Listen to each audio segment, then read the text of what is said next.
We are at Daf Pei Hey Amid Beis, the last lines, and the Gemara is dealing with the halacha of somebody who has a home in a courtyard that they lend or lease to someone else, but they retain rights to keep some vessels there. And think of it like a furnished apartment, or they're leasing out their shed to someone to stay in and live in, but they keep some of their tools there. The Gemara mentioned a fellow Bunyas, Ben Bunyas, who was very wealthy and had houses in many different places that other people were living in, but he retained the rights to some of his vessels there, and therefore, even if the guests don't participate in the Eruv, the very fact that the owner participated and he has a vessel there, so that he retains his ownership of that space. Gemara tells a story that this fellow, Ubunyas, also came the Rebbe. He once came before Rabbi Yehuda Nasi. Amar Lahu, he said to them, Panu Mokem Leben Meya Mana, bring a seat, make place, so that the son of 100 mana, which is like 10,000 coins, 10,000 of the coins, is very wealthy. So you can sit down. Then another fellow came who was even richer, and he said to them, bring, make place and for someone who's Masai mana, somebody who's worth 200,000, 20,000, 200 mana, which is 20,000 dinar. We're now Pei Vavam and Aleph, 86a. And he said, make place for them. Amal fan of Rabbi Yishmael bar Rabbi Yossi. So Yishmael bar Rabbi Yossi, student of Rabbi, said, Rabbi, this fellow is so wealthy, his father is so wealthy, that he has 1,000 ships and 1,000 cities that he owns. That obviously a guzma, but meaning he's very wealthy. He has cities and he has ships. So he said, he said, okay, so send his father a message that Amorle say to him, don't send him looking like this, and I'll know that he's wealthier. You send him looking like a simple person, I don't know. The Gemara says, Rebbe Mechabed Ashir. Rebbe would honor the wealthy on account of the tzedakah and the chesed they do, because they uphold the needs of the community. Rabbi Akiva Mechabed Ashir. Rabbi Akiva also would honor the wealthy. Kedadarash Rava Bar Mari, like Rava Bar Mari said a drash. Yeshav Olam Lefnei Elakim Chesed Ve'emes Manyin Tzeruhu. So that's the pasuk. It says, Yeshav Olam Lefnei Elakim. When is the world upheld and its inhabitants can live in peace? When Bizman Shechesed Ve'emes Manyin Tzeruhu. When somebody is willing to uphold and protect the needs of chesed, of kindness, and emes, and truth and justice. So these wealthy people who are maintaining the and supporting the needs of the communities and the poor, they deserve that honor. Rabbi Bar Bachana Amar Kegon Yosef Shamachresha. The Mefarshim are quick to point out that Rabbi and Rabbi Akiva were both independently wealthy, didn't need the wealth of the wealthy, but they honored them on account of their chesed. Some say that the Gemara says that when Rabbi passed away, he lifted his fingers and his small finger. He said, "I did not benefit from this world, even." The amount of this finger, he gave away all of what he had, and all that he did was for Torah and for the community. So he didn't want, but he knew people honored him, and he didn't want people to honor him for the Torah, so he doesn't get reward for Torah. He's not using Torah as honor. So he said, honor the rich. So this way, his wealth is the reason why people honor him. Anyhow, different opinions as to what the meaning or the message over here is. going back to our Mishnah, the meaning of having the homeowner having some rights to vessels within the shed is the reason why it'll count as their space and not the space of the guest or the renter. Amar Sarabba Bachana said, if you keep the peg of a plow there, some sort of tool. In the Academy of Shmuel, they taught,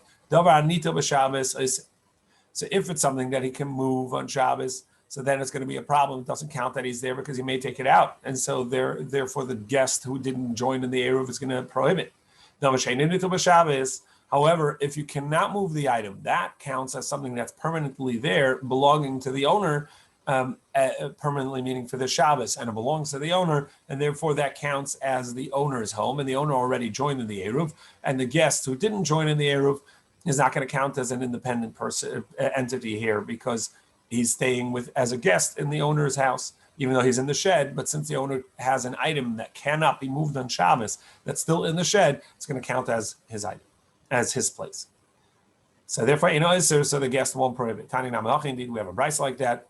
Yeshloi tevel. If it's tevel, meaning untied produce which may not be moved on Shabbos, yeshloi ashashis, or he has pieces of metal, raw pieces of metal which have not been turned into vessels, or any other item that may not be moved on Shabbos, that means the owner has an item in the guest house or in the shed where the guest is staying, and so the owner's participation in the Eruv is sufficient, and the guest not participating in the Eruv would not invalidate the Eruv, and so it would not invalidate the Eruv.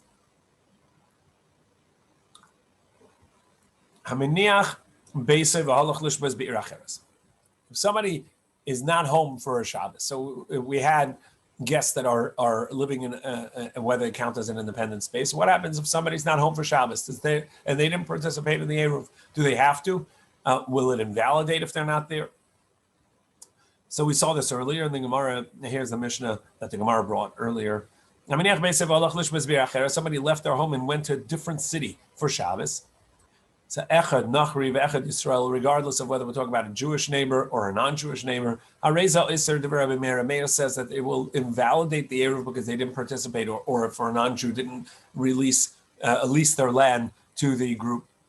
However, Yehuda Eimer Eino Iser, Yehuda says it does not prohibit, and this is based on the concept of whether a dira b'lei ba'alam shma dira, does a home without the owner there count as dwelling a dwelling place, and therefore do they have to participate in the Eruv or not? Rabbi Yossi says actually he's going to agree that it does not count as an Eruv while the homeowner is not there. However, for a non-Jew, it's going to invalidate because they can come at any point on Shabbos. And so if you didn't take care of it before Shabbos, it's not going to be a good Eruv because at any moment they could come back because they could travel on Shabbos. They're not bound by no traveling. However, for Yisrael, a Jewish home, it does not prohibit, it doesn't invalidate the Eruv because they can't come on Shabbos anyhow. They're in another city. How are they going to get there? There's a limit of how far they can travel and the means of travel. So there's no concern of them coming in the midst of Shabbos. And since it's an ownerless home or inhabitant-less home, it's a vacant home to Shabbos. Therefore, they don't have to participate in the Eruv and doesn't invalidate it. She'ein derech Yisrael over b'Shabbos, because the Jew is not going to come on Shabbos. It's not common that he would come. Rabbi Shimon Omer, however, Rabbi Shimon says it doesn't make a difference if they went to another city or not. Even if he went for Shabbos to his daughter in that very city, it's not going to prohibit it, and he doesn't have to. It won't invalidate the Eruv for not participating. He doesn't have to participate, even if he's in the same city. But he went to his daughter. He already decided that he's not going to be home for Shabbos. That's a separation from the place. And again, since they all follow this idea of a home that doesn't have inhabitants for that Shabbos, they do not have to participate in the Eruv.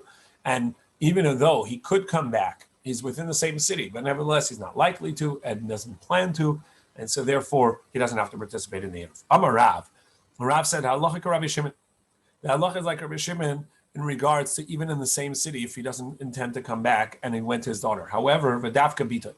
It's only if he went to his daughter for Shabbos. Avol b'nai, but if he went to his son, like would the Amri Inshi, because people say Navach bas kalva ol Navach bach Guryasa puk. It's a euphemism. People say that if you're going to your son-in-law, then even if there's an issue that comes up on Shabbos, you'll stay with your daughter for Shabbos. But if you went to your son, meaning by your daughter-in-law, then if issue comes up on Shabbos, you'll pick up and leave. And so even though that they already decided to go away for Shabbos, if it's likely that if there is a struggle or some sort of issue, they'll come home. So then it doesn't count as they are not inhabitants, and they would have to participate in the Eruv.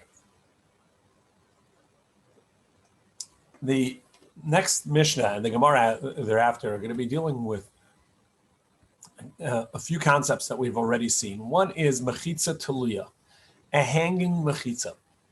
And a hanging mechitza, we saw that the general idea, the general opinion is that the Chachamim were only lenient about a hanging mechitza in regards to a water source. We saw that the other day about a porch that has a hole in it in order to draw water from the stream or lake, the water source beneath it, and it would have to have a mechitza tluya, a hanging wall, basically 10 tefachim from the porch down, and that would count all the way down to the water as a boundary. But generally, for land, we don't say mechitza tluya, a hanging wall counts, and we'll see a different opinion who says that it does count. Another idea is that when you have a well within two that are shared between two chatzeros, courtyards, and there's a wall going directly over it, which is our scenario, there's going to be an issue because it looks like each neighbor is taking from the other side when they draw water. So there's going to need to be, we're going to need some sort of barrier to show a distinction, and we're going to have various opinions as to what that works. Some concepts that we need to know are good achis mechitzta, that if you have a wall above, there is a halachic concept of bringing that wall down, continuing down to the wall, to the floor. Good asik mechitzta, that if you have a mechitza, a wall on the ground, that it can go up until wherever the need is. And there's P tikra yored v'sosei, something else we saw already, that if you have a roof and there's a depth or thickness to the roof, so the side of that thickness, let's say it's a 2x6 is your beam that your roof is sitting on, that 2x6, so that 2-inch is going to be the thickness of that roof is sufficient to count as a wall that would come down, and we'll see how thick that needs to be and when that is. These are a few of the concepts that we're going to be looking at and trying to understand this. Really, what we're going to have is the lowering of a wall that's there into creating a proper barrier or a visual barrier enough to make it look like there's a separation in regards to drawing water from a well that's between two pits, between two courtyards. Barsha bein shtei chatzeros. So you have a well, a pit with water in it, that's sitting on the border between two courtyards, and there's a wall over it. Ein memalam ena b'Shabbos, so you cannot draw water from that well because it looks like you're drawing it from the other side. Unless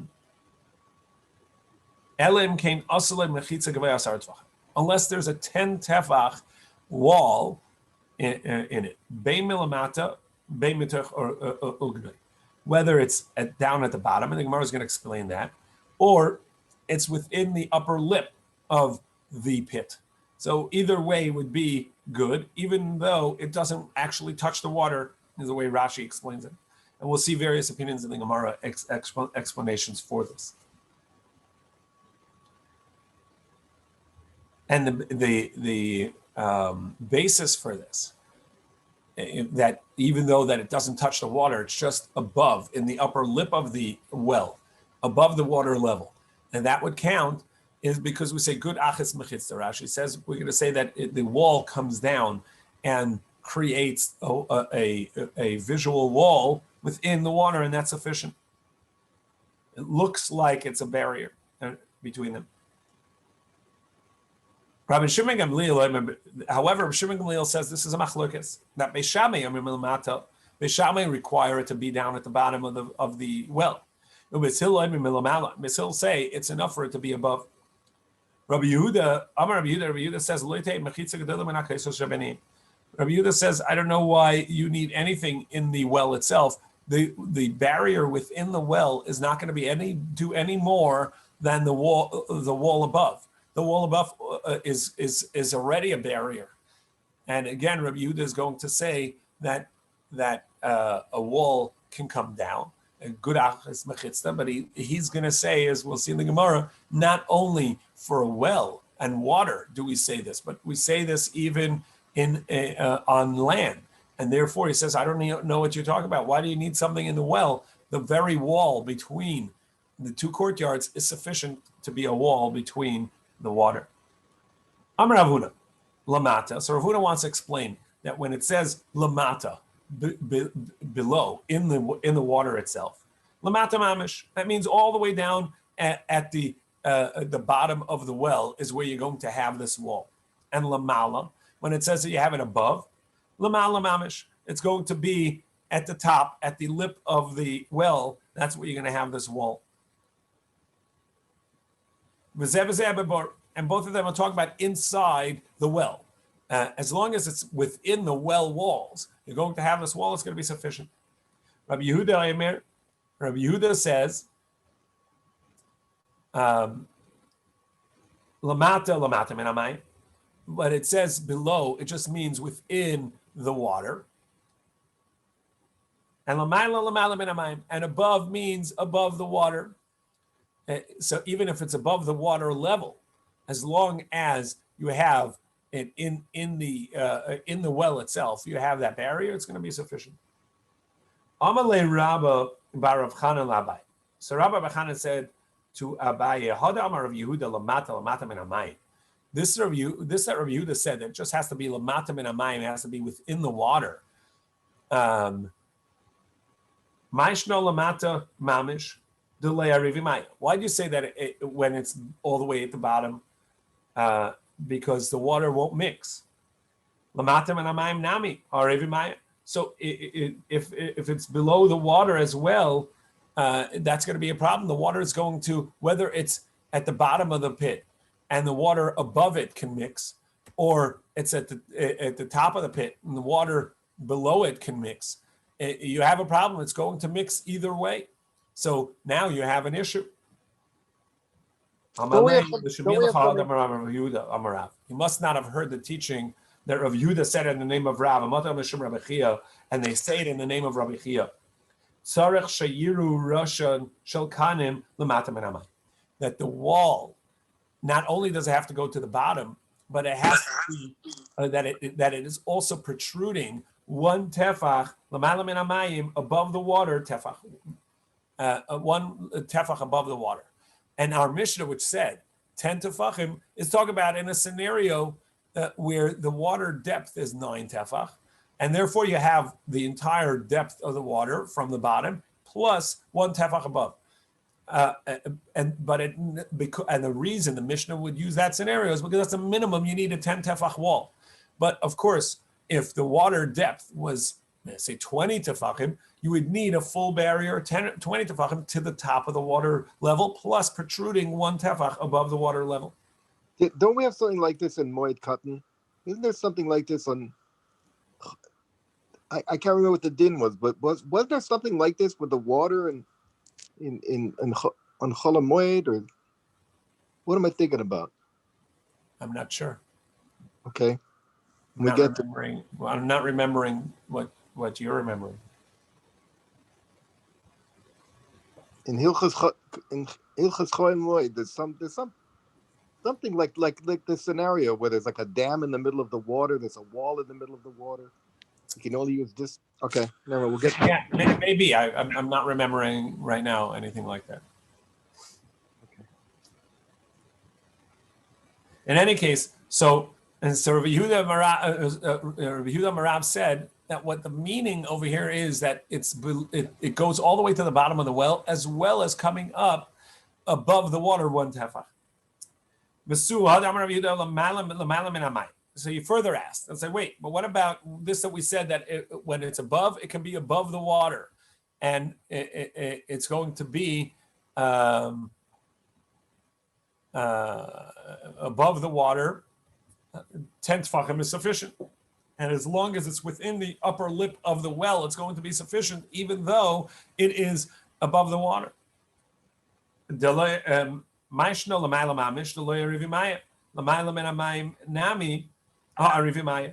said, why do you say that above?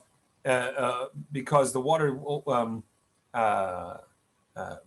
won't mix. Below the well, below the wall, the water is going to mix, and therefore it's going to be it's going to be a problem.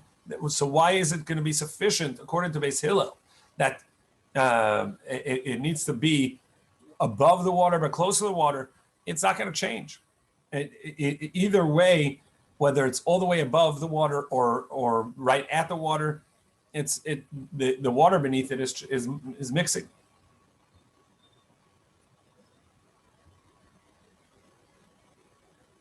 You didn't hear the teaching of Rabbi Yaakov Karchina. That the water, the wall, has to go in the water at least one tefach. It has to be the water level has to go up above the bottom of the wall at least one tefach. That means at least one tefach of the wall is in and submerged in the water. And by doing that, since the reason is, we say good asik machitzna, that the wall is going to come down. Once you have a valid wall, it goes down to the bottom. And what we're looking for is creating an image that there's a separation in the water. When you draw water, it looks like you're taking from your side. And there's a valid wall to make that to show that, and it goes into the water.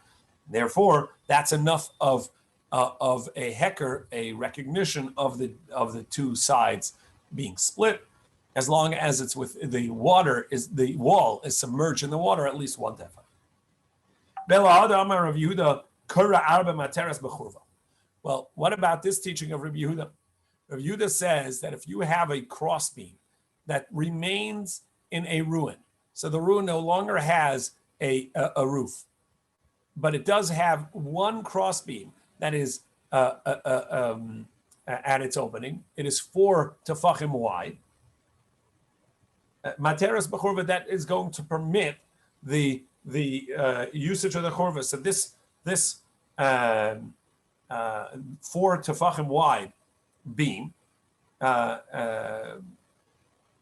it means that you're allowed to carry it, because there's a concept of pi tikra yored v'chosin.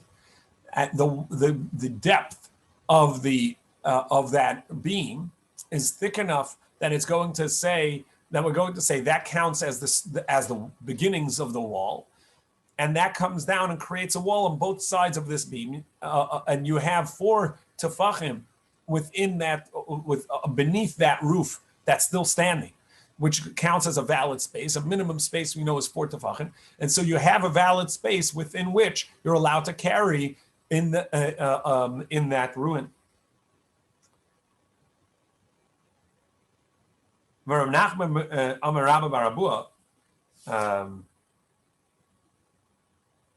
Rav Nachman said in the name of Rabbi Barabua, and we go to Peivavam at base, and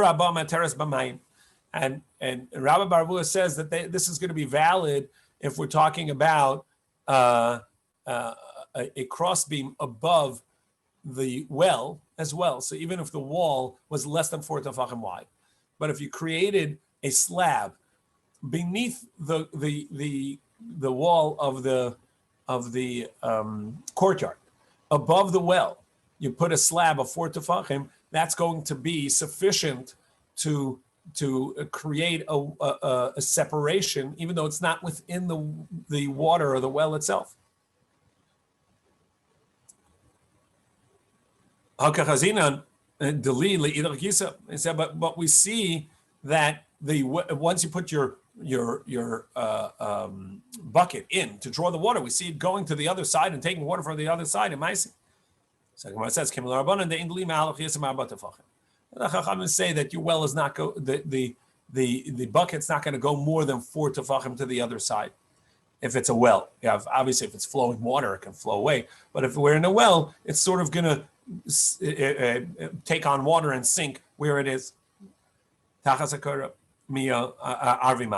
beneath that beam, the cross beam itself, beneath that space, the water is mixing. So it says you're right. That's not the reason. That the Chachamim were lenient in regards to water, as we've seen before, since water itself is not a public right of way.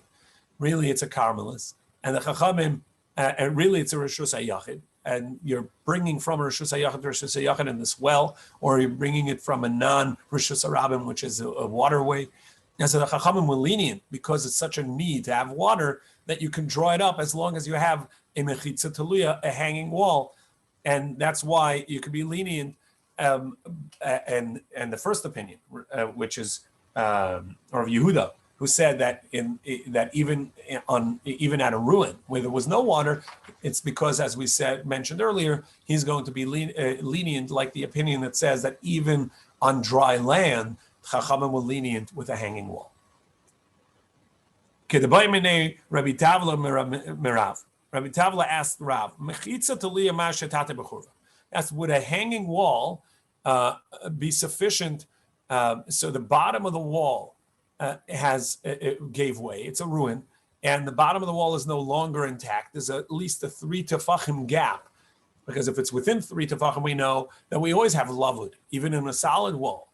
Now we always have lavud, which says that within 3 tefachim it's considered sealed and closed, solid. So if the bottom of the wall disintegrated and is open with a 3 tefach gap, the above wall, does that count as a wall or not? And the response of Rav was that it does not count, and only in water with the Chachamim lenient to say that you can have a mechitza taluya, a hanging wall, but not work. And this is the concept that we said, and we saw earlier, that if somebody has a window or a ledge over a waterway or a well or a stream or whatever it may be, a lake, that as long as they have a 10 tefachim wall above the waterway, even though it's hanging in the air, so it's attached to the house, attached to the porch, whatever it may be, that would be sufficient to count as a mechitza over water, because it was a leniency for the need of water that the Chachamim allowed to be so lenient. It's a leniency the Chachamim had in regards to water. However, Rabbi Yehuda says, the wall between the 2 courtyards is sufficient. You don't need anything in the well itself. And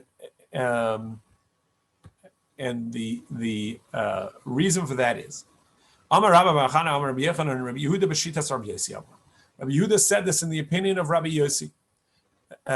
As we know, the Amar mechitza tuliya materas afilu b'yabasha, as we just mentioned, that there is a concept of mechitza tuliya, a hanging wall.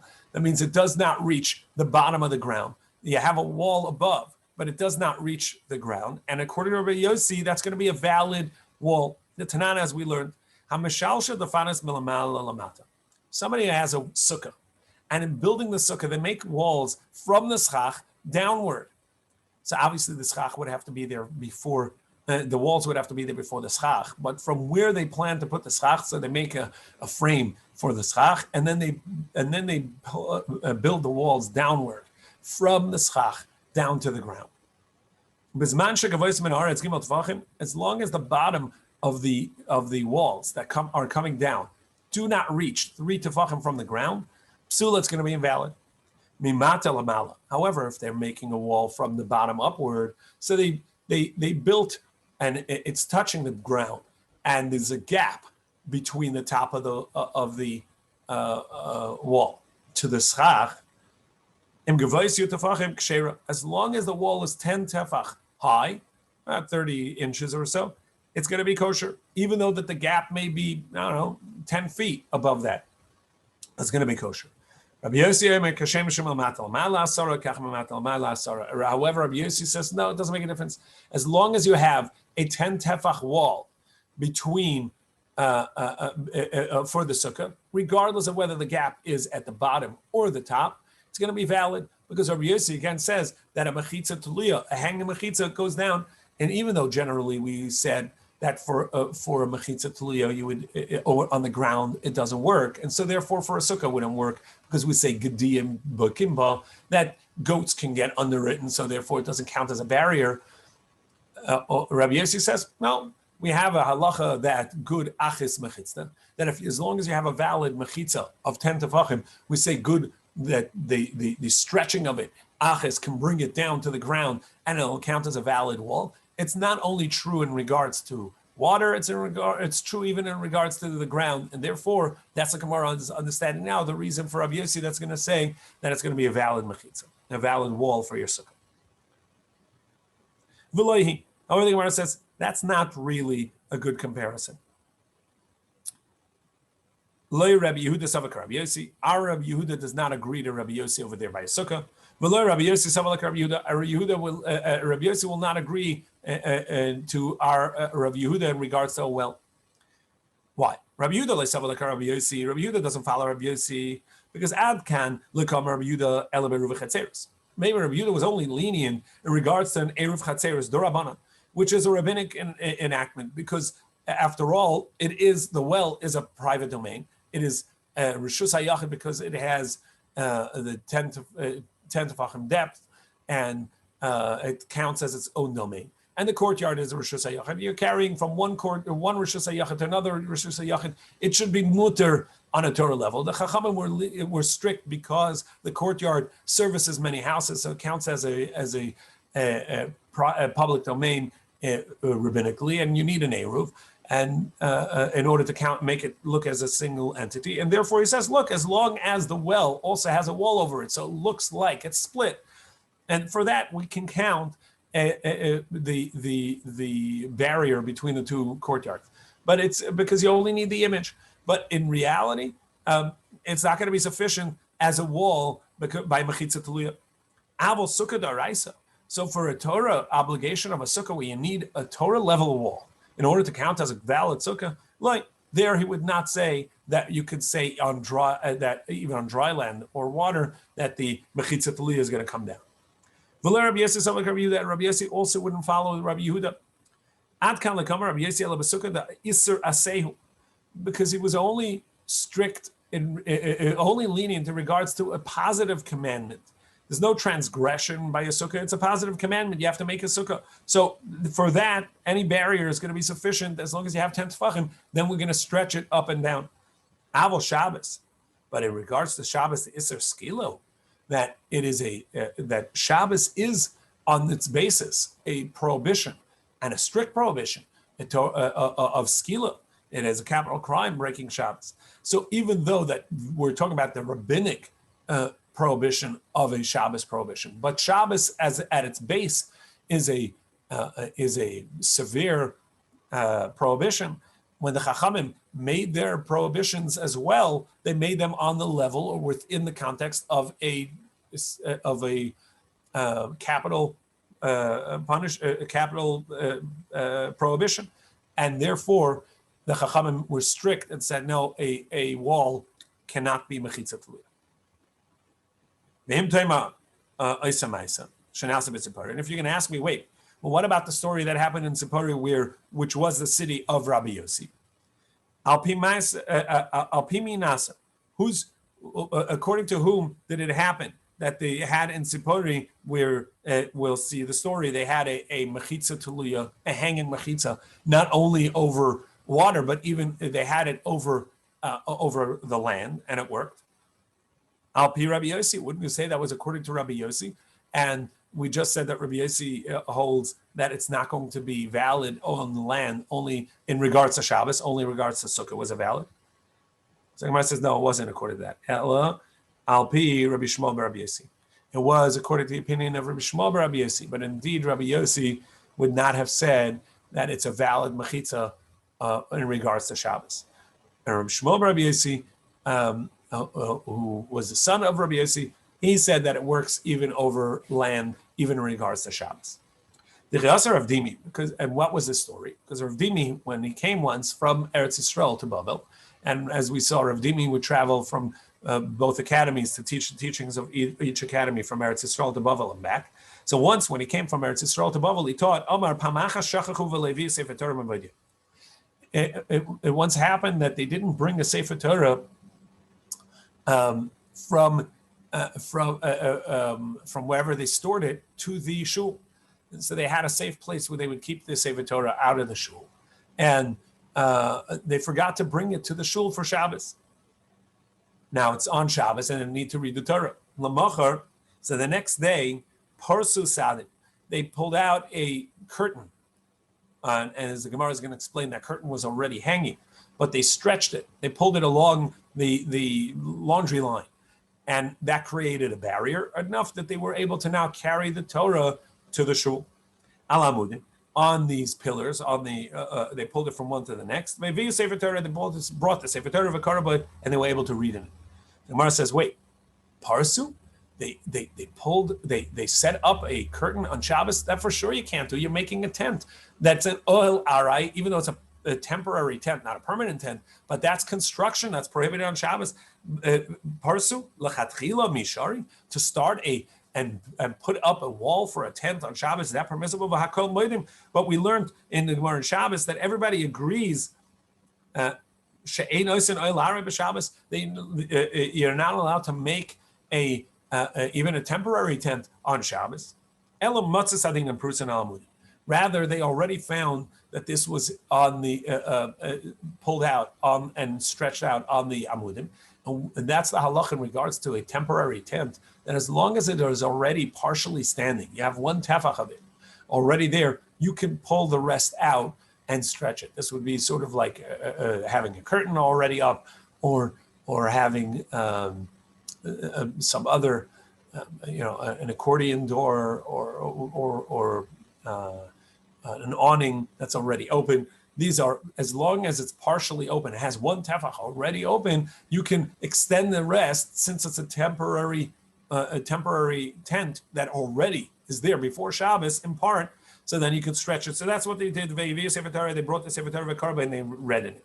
Now, even though that this was a hanging wall that didn't reach the ground, nevertheless, Rabbi Yossi, or as the Gemara concludes, the son of Rabbi Yossi, Shmuel Rabbi Yossi, permitted it in regards to Shabbos. But Rabbi Yossi himself, the Gemara concludes, would not have allowed it and in regards to Shabbos, only in regards to Sukkah. But this is it sounds like from the Maisa that it was a tzorch mitzvah, but in general, I mean, you could put a cover over a baby, a stroller or whatever. I mean, it's lav dafka for tzorch mitzvah. Why did they bring an example of the tzorch mitzvah? That was a story. Uh-huh. Ma'aser Shahaya.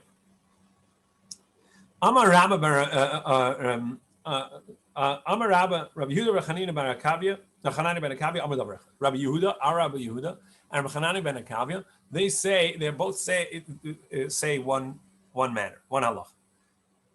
Rabbi Yehuda Hadamar. Rabbi Yehuda is our case, which says that even the wall, even over ground, is going to be a valid wall. Rechanani ben Akavia, the Tani we learned. If you have a gezustra, a hanging, you have a porch that has 4 amos by 4 amos. you can make a hole in the center, 4x4. And even though that there are no hanging walls beneath it, and then you can fill from there. So even though that there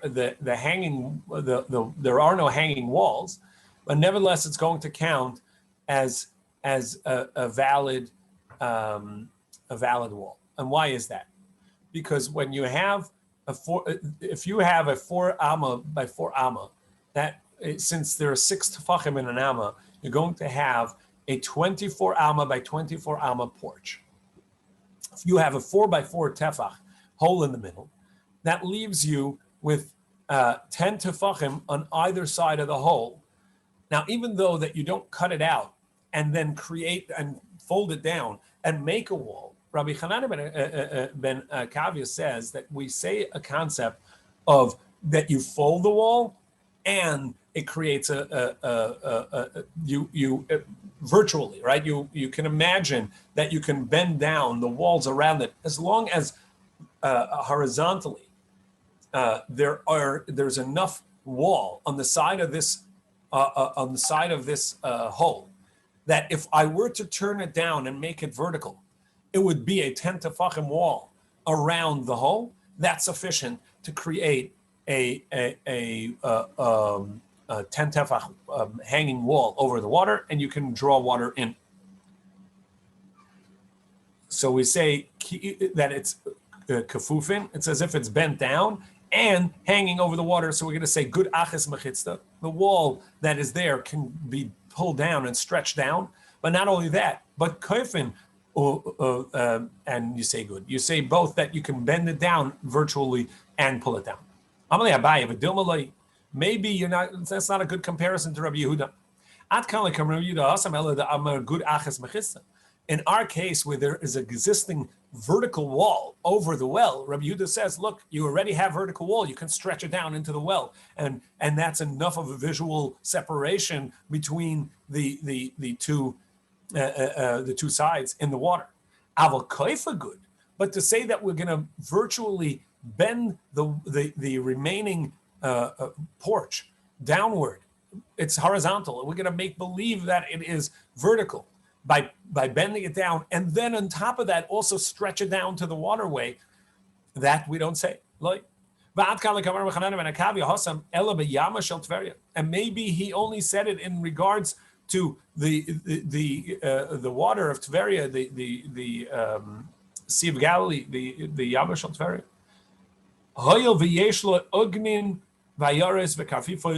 Because there are actually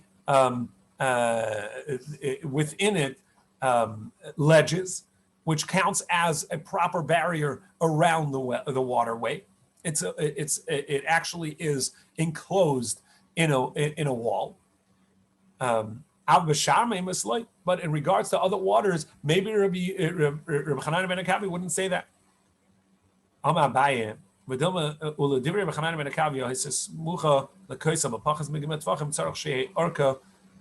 right, we're out of time. We'll continue tomorrow to get to this Mishnah. Abaye's halacha, according to Hanan ben Akavia, that this wall would be where this virtual porch would have to be.